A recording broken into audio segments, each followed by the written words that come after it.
My name is Ava Monroe, and when I was 19, my father looked me straight in the eyes and told me I was nothing, that I'd never make it without him.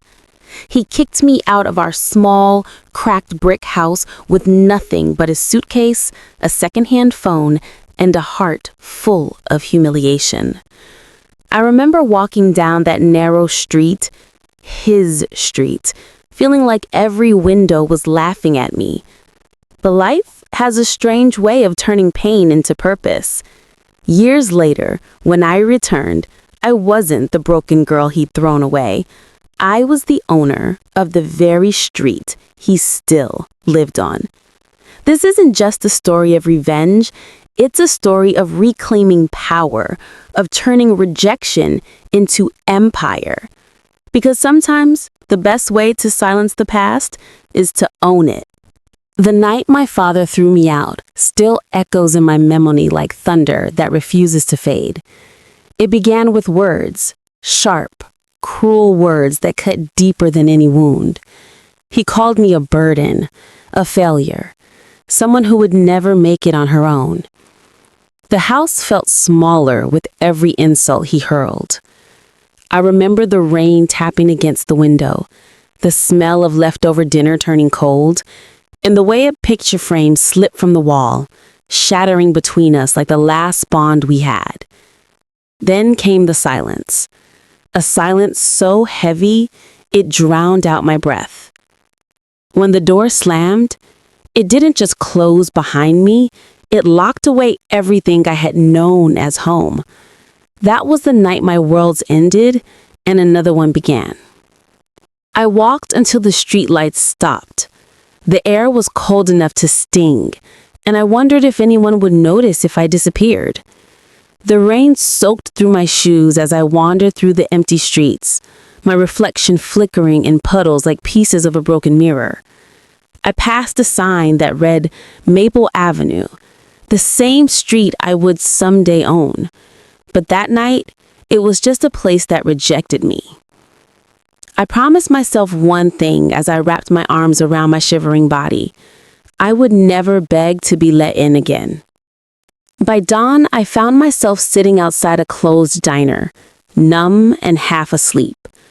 That's when a woman, maybe in her 40s, with kind eyes, stopped and handed me a cup of coffee. The warmth hit my palms before I even thanked her. "You look like you need this," she said. That moment didn't change my life instantly, but it reminded me that kindness still existed. Under the neon diner sign, I made my first small choice to survive.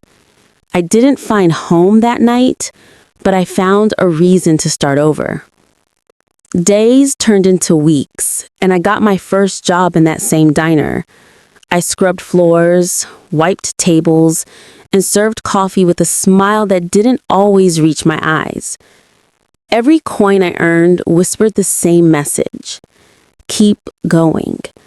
The world no longer owed me anything, but every sunrise felt like proof that I could build something from nothing. I began to change quietly, learning that strength isn't loud. Sometimes it's the silence that follows pain. One night after closing the diner, I stood outside beneath the sky full of stars. The streets were quiet, but my heart was not. I made a vow that night, not out of hate, but out of resolute. I would never need my father again. One day, he would need me. I looked up, whispered my promise to the wind, and felt the city breathe it back to me. I didn't know it then, but that vow would come true in ways I could never imagine.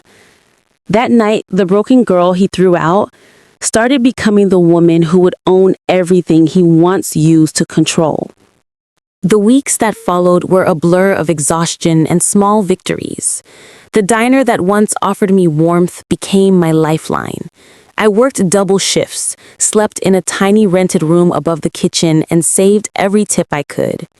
The steam, the clatter of plates, the hiss of coffee machines, it all became the rhythm of my survival. I watched people come and go, some rushing to meetings, others escaping their own ghosts, and I realized something powerful. Everyone was chasing something. For me, it wasn't just success, it was freedom. I wanted to earn a life where no one could ever throw me out again. Each morning before sunrise, I'd stand by the diner window, staring at the city as it woke up.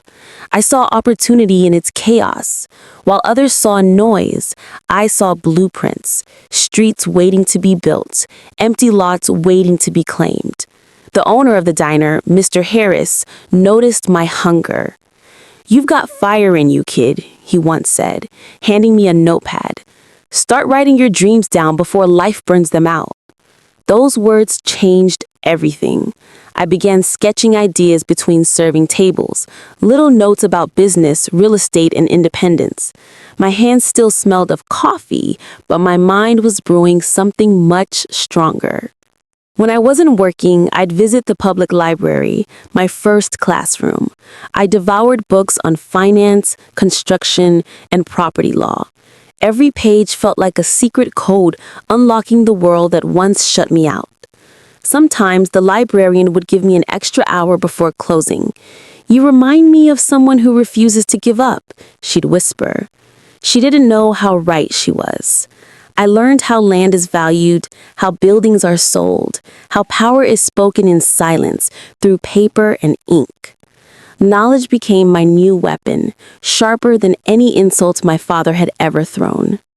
Months turned into years. I moved from the diner to an office assistant job at a local property firm. The hours were long, but I treated every task like a lesson, answering phones, reading contracts, filing blueprints. I watched how deals were made, how confidence was built, how power spoke in silence. And one night, when everyone else had gone home, I stayed behind, staring at the company's map of properties. My eyes stopped at a familiar name, Maple Avenue. I didn't even realize I was crying until my reflection blurred. The street that had once witnessed my humiliation was now a line on a paper I could one day own.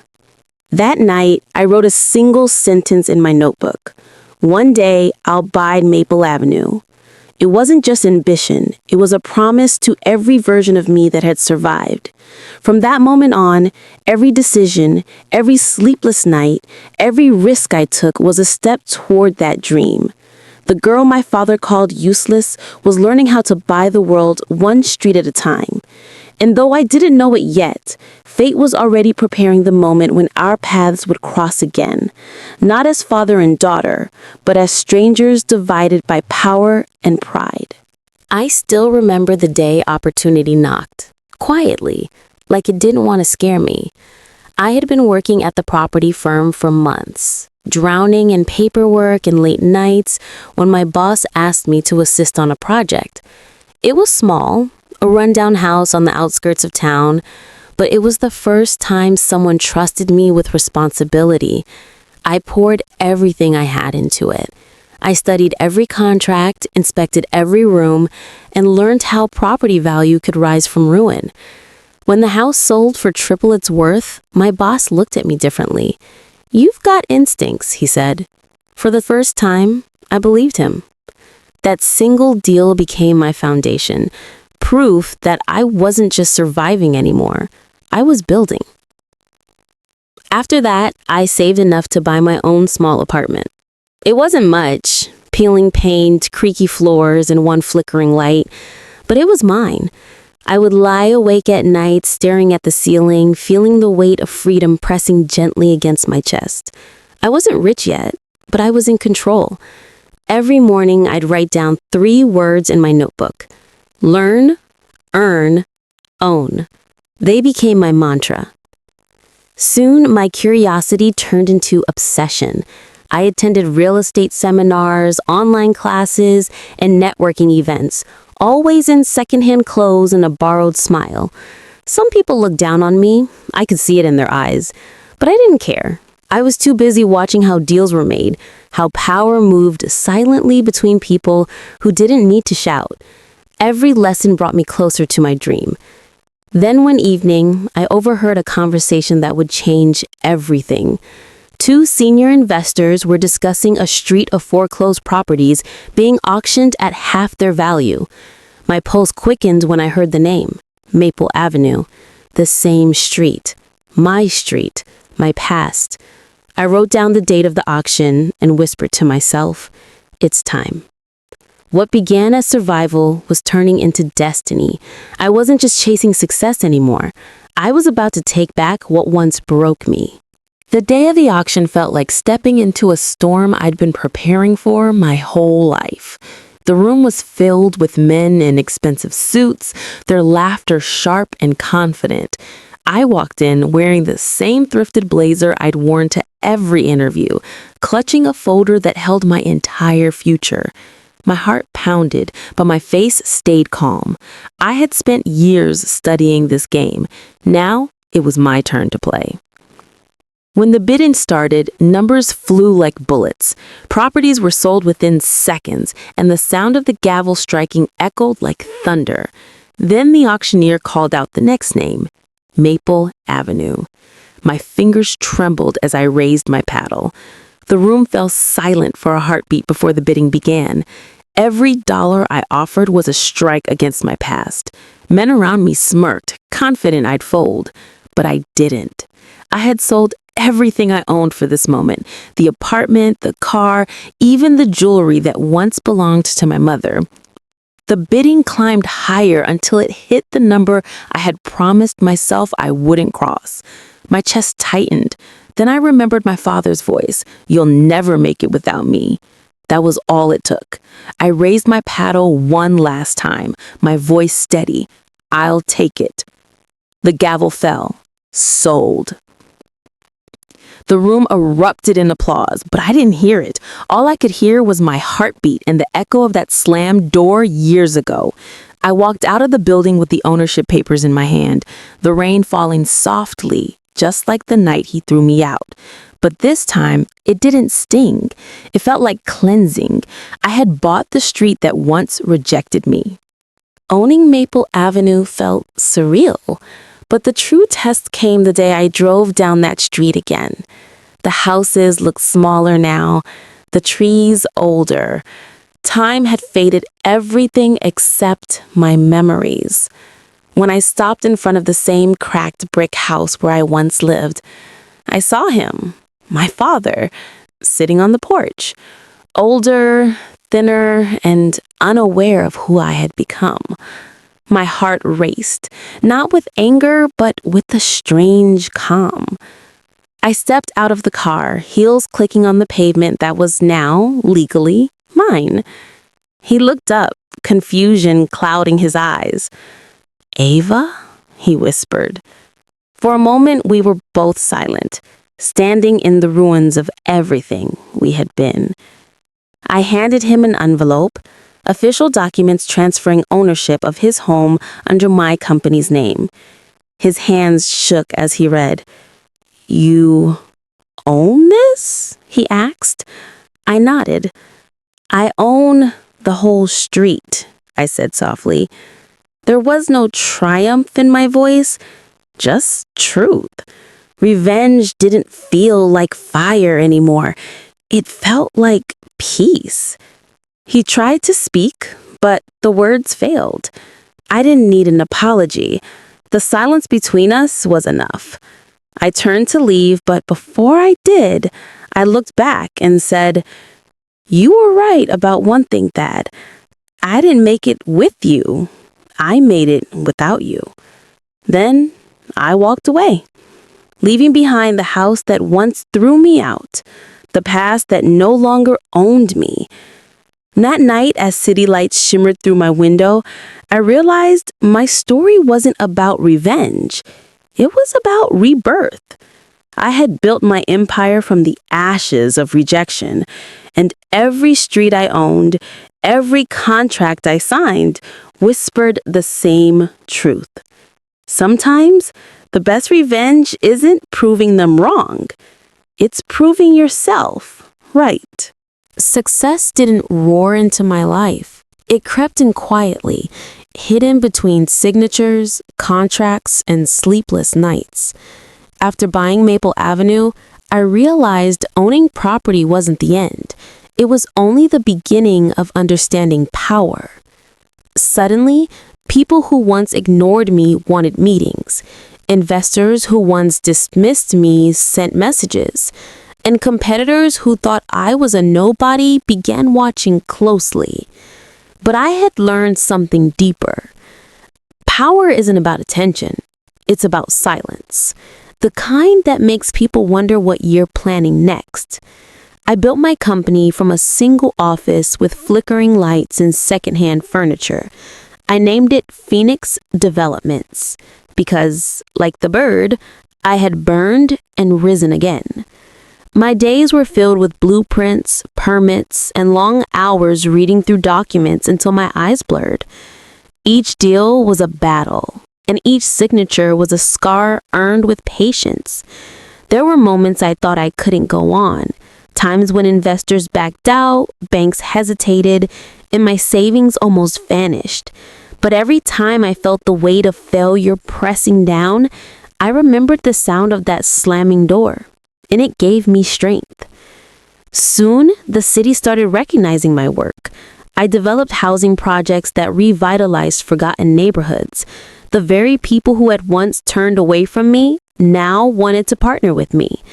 I attended corporate events, dressed in confidence instead of apology. My reflection no longer reminded me of the girl who was thrown out in the rain.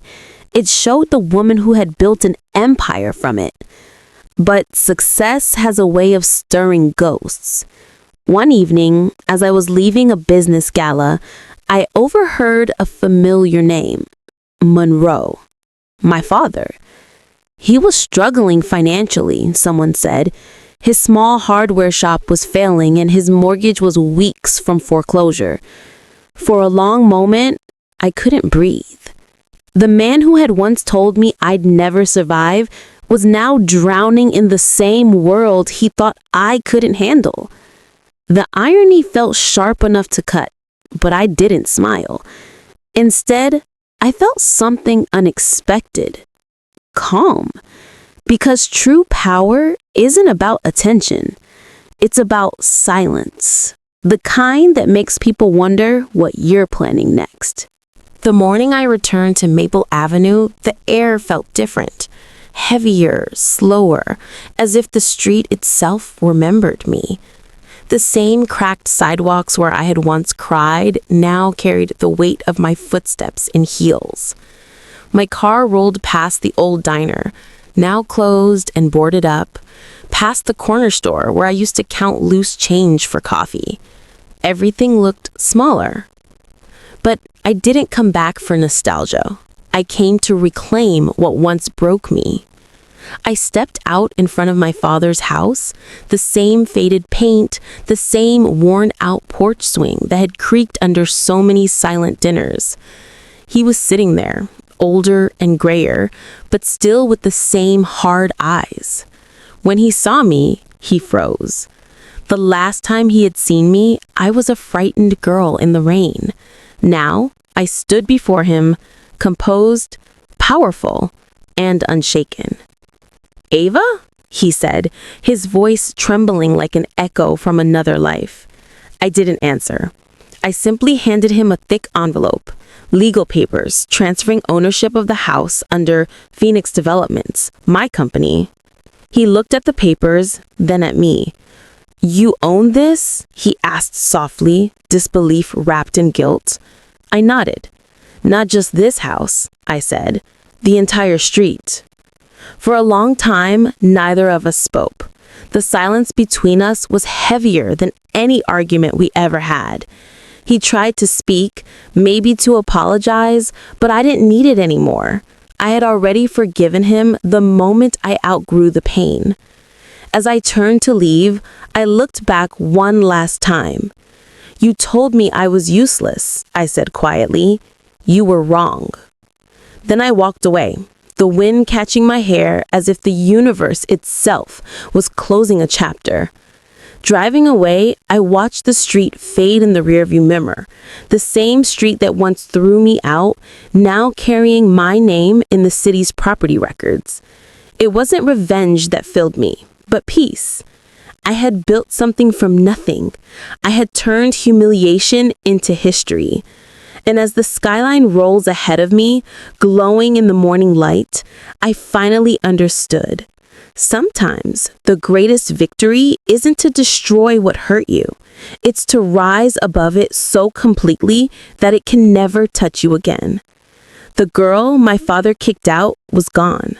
In her place stood the woman who owned the street he lived on, not to punish him, but to prove that resilience is the most beautiful form of revenge.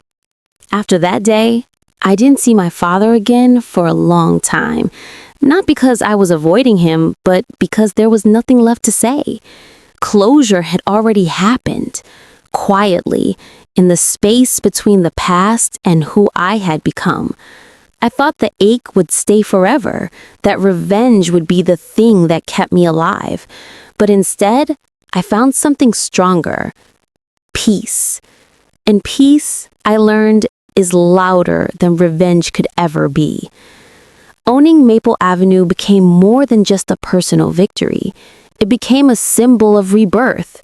I turned the old houses into affordable homes, restored the playground where I once sat crying, and reopened the diner that had sheltered me on my first night alone. This time, I owned it, and I named it Hope's Corner. Every cup of coffee poured there felt like a chapter rewritten, a story corrected. The same community that once watched me fall now looked up to me as a builder, not a broken girl. People started calling me the woman who turned pain into property. But I didn't care about the name. I cared about the meaning behind it. There were still nights when I'd drive down that street and park in silence, watching the lights flicker in the windows. Sometimes I'd see my father sitting on his porch, older now, quieter. We never spoke again, but we didn't need to. He saw what I'd built, and I saw what he'd lost. Pride, time, maybe even love. But I also saw understanding in his eyes, a quiet recognition that I had done what he couldn't, break the cycle. One evening, as the sun dipped low and the sky turned gold, I stood at the corner of Maple Avenue and looked up at the new street sign, clean, shining, and firm.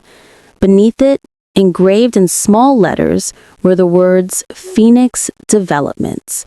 For the first time, I smiled without pain. I realized then that life had come full circle, not as revenge, but as redemption. As I walked away, the city lights came alive around me, and I whispered softly to myself, "You were never useless, Ava. You were unstoppable." That night, I didn't just own the street, I owned my story. Every scar, every tear, every victory. Because in the end, revenge fades, but legacy remains. And mine began the moment he closed that door, and I decided never to knock again. The sun was setting behind the skyline, casting long, golden rays over Maple Avenue, the same street where my life had fallen apart and rebuilt itself, brick by brick. As I walked down the road in a tailored suit, the whispers followed. "That's her, the girl who came back." Only this time, I wasn't just Ava Monroe, the girl who got kicked out. I was the woman who turned pain into empire and heartbreak into heritage. The irony was poetic. Every building, every sign, every inch of asphalt belonged to me now. My father's shadow no longer loomed over my story. I had outgrown it. I paused outside the house where he still lived. The curtains were drawn, the paint faded, the porch creaked with age. He sat there, silent, watching me with eyes that seemed to carry years of regret. I didn't say a word, no grand speech, no closure to chase. My success wasn't meant to humiliate him, it was meant to heal me. As I stood there, the wind brushed against my face, carrying memories of the night I was kicked out, barefoot and heartbroken. But this time, there was no pain, only peace. He gave a small nod, the kind of unspoken apology only time can translate. And for the first time, I smiled, not in triumph, but in forgiveness, because I finally understood. I hadn't just won against him, I had won against the version of myself who once believed I wasn't enough. As I walked away, streetlights blinked on one by one, illuminating my path. Behind me was the past, heavy but silent. Ahead was everything I had built, a world I owned because I dared to rise when I was told to disappear. My father had thrown me out to prove I'd fail. Instead, I returned as living proof that no one, not even blood, can define your worth. That night, Maple Avenue wasn't just a street. It was my victory, my story, my legacy. I didn't just own the street he lived on. I owned the destiny he tried to erase. Years later, Maple Avenue became a name people spoke with admiration. What was once a forgotten stretch of cracked sidewalks and weary homes had transformed into a thriving, living testament to resilience. Children played where silence once reigned. Families built dreams where I once slept hungry and scared. The diner, Hope's Corner, had grown into a landmark, a symbol that light could grow from even the darkest soil. People came from across the city to see what one determined girl had built from rejection. But to me, it was never about fame or wealth. It was about rewriting a chapter that was meant to break me. One morning, I received a letter. It was from my father. The handwriting trembled, each word heavy with the weight of time. He wrote, "You were right to walk away. I see now what I couldn't then. I'm proud of you, Ava." For a long time, I stared at those words, unsure how to feel. Forgiveness had already found me long ago, but seeing it written, fragile and real, felt like the final, missing piece of peace. I didn't reply. I didn't need to. Some stories don't end with conversation. They end with understanding. That evening, I returned to Maple Avenue one last time before moving on to my next project. The street glowed beneath the city lights, full of laughter and life. I looked around and saw everything I had once dreamed of. Hope where pain once lived, growth where I once fell.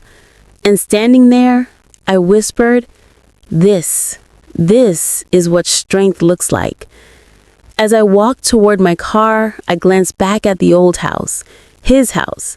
The windows were dark, the porch still creaked, but I smiled, because even in its stillness, it had witnessed transformation. I didn't own that house, but I owned everything it once represented, and that was enough. Driving away, I realized that revenge had brought me here, but forgiveness was what set me free. I had turned my father's rejection into an empire of compassion.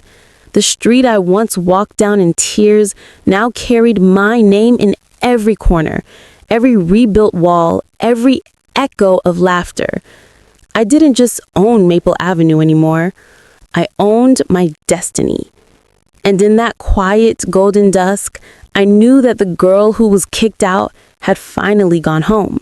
Not to the place she left behind, but to the peace she built herself.